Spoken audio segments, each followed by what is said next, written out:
Apakah kita sebagai masyarakat awam bisa membuat laporan polisi? Lalu bagaimana cara apabila kita membuat laporan polisi? Atau apa saja langkah-langkah yang perlu kita lakukan untuk membuat laporan polisi? Dan mengapa kita membutuhkan jasa advokat atau pengacara?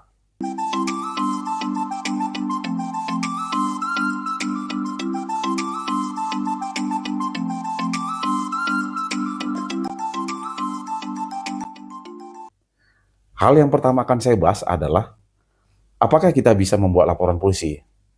Jawabannya tentu saja bisa, karena sebagai masyarakat awam, tentu saja kita memiliki hak yang sama di hadapan hukum untuk melakukan upaya hukum apapun, termasuk dalam hal ini untuk membuat laporan polisi, yang dikenal juga dengan istilah equality before the law, atau setiap subjek hukum mempunyai kedudukan yang sama di hadapan hukum.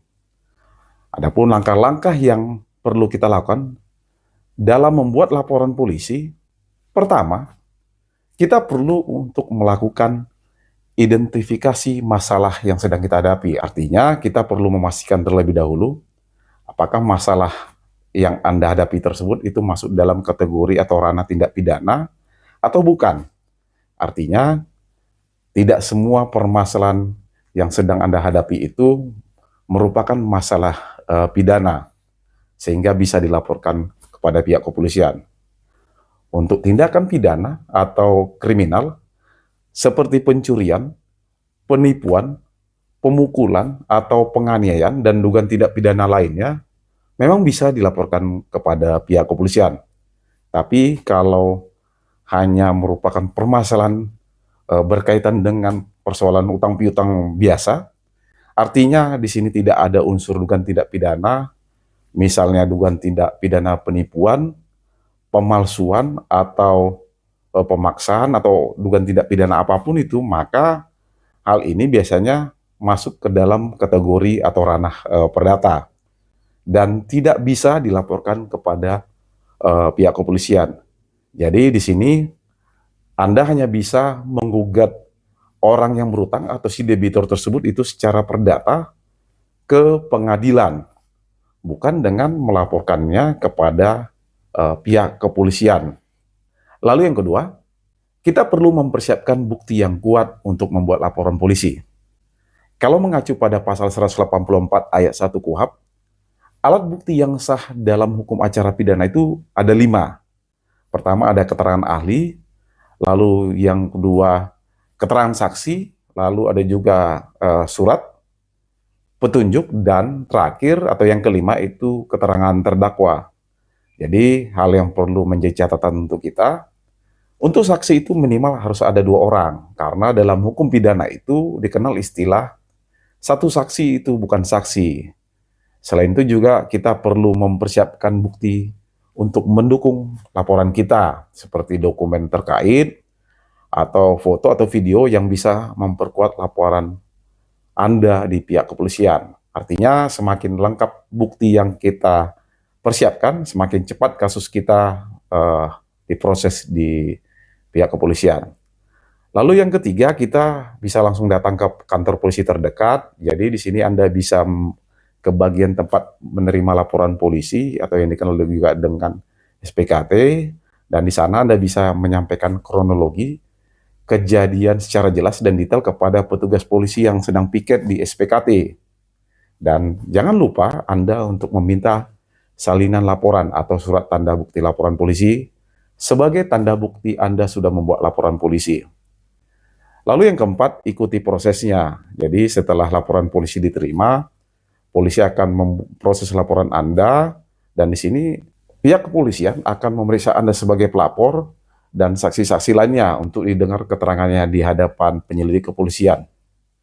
Kenapa saya katakan di sini pihak penyelidik kepolisian? Karena tahap awal dari pembuatan laporan polisi itu masih tahap penyelidikan. Biasanya untuk tahap ini, keterangan yang Anda dan saksi-saksi lainnya berikan atau sampaikan di hadapan pihak kepolisian itu masih dituangkan dalam bentuk berita acara interogasi atau BAI, atau berita acara klarifikasi, atau bisa juga dalam bentuk berita acara wawancara. Karena sekarang ini pihak kepolisian atau pihak penyidik lebih berhati-hati, sehingga biasanya untuk tahap penyelidikan bahkan di sini penyelidik akan meminta pendapat ahli, bisa ahli pidana, ahli perusahaan, ahli merek, dan nanti kalau nanti dari hasil penyelidikan dan gelar perkara awal memang ada dugaan tindak pidana, barulah laporan tersebut ditingkatkan menjadi penyidikan. Jadi di tahapan ini semua keterangan yang Anda dan saksi-saksi lainnya berikan selanjutnya akan dituangkan dalam bentuk berita acara pemeriksaan atau yang kita kenal juga istilah BAP. Dari tahap inilah kemudian laporan polisi kita tersebut itu bisa berkembang menjadi adanya penetapan tersangka kepada pelaku atau terlapor. Artinya berdasarkan kewenangan polisi, tersangka bisa ditahan, tapi bisa juga tidak ditahan. Misalnya dengan alasan tersangka itu tidak kooperatif atau dikhawatirkan akan lari atau mengulangi perbuatannya, termasuk juga menghilangkan atau merusak barang bukti. Sampai nanti ke tahap ada P21 dan tahap 2 atau si tersangka tersebut itu dilimpahkan ke pengadilan, dan terakhir sampai proses persidangan di pengadilan. Untuk memutuskan apakah hakim di tingkat pengadilan akan menyatakan bahwa terdakwa sebagai pelaku tindak pidana dan diputus bersalah dan dihukum penjara atau tidak.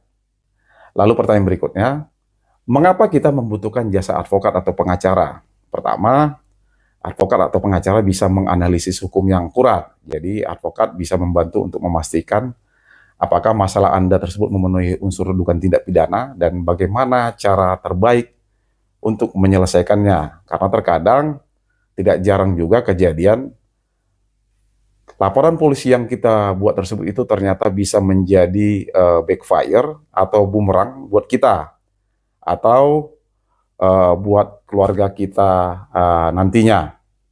Lalu yang berikutnya, advokat atau pengacara itu bisa memastikan laporan Anda tersebut itu kuat. Jadi dengan bantuan advokat atau pengacara, maka laporan Anda tersebut akan lebih terstruktur, termasuk bukti-bukti disiapkan dengan matang atau lebih prepare, dan potensi laporan Anda ditolak itu oleh pihak kepolisian itu menjadi lebih kecil. Artinya proses tersebut itu lebih lancar. Lalu yang berikutnya, advokat atau pengacara tersebut itu bisa membuat perlindungan hukum. Artinya advokat atau pengacara itu melindungi Anda dari potensi tindakan balasan dari pihak yang Anda laporkan kepada pihak kepolisian atau dalam hal ini si pelaku atau terlapor. Lalu kemudian dengan adanya advokat atau pengacara, proses yang Anda tempuh tersebut itu lebih efisien. Jadi advokat atau pengacara itu mempunyai pengalaman dalam prosedur hukum sehingga dapat mempercepat proses laporan polisi Anda, dan harapannya bisa minimalkan atau minimalisir risiko kesalahan. Jadi keunggulan membuat laporan dengan bantuan advokat atau pengacara tersebut, artinya di sini prosesnya lebih profesional dan Anda tidak akan salah langkah karena advokat atau pengacara bisa mengawal setiap proses hukum yang sedang ditempuh. Lalu yang berikutnya, adanya efisiensi waktu. Jadi semua bukti dan dokumen yang ada itu langsung terorganisir dengan baik, dan hal yang terpenting itu Anda tidak perlu mengurus permasalahan hukum yang sedang Anda hadapi secara sendirian.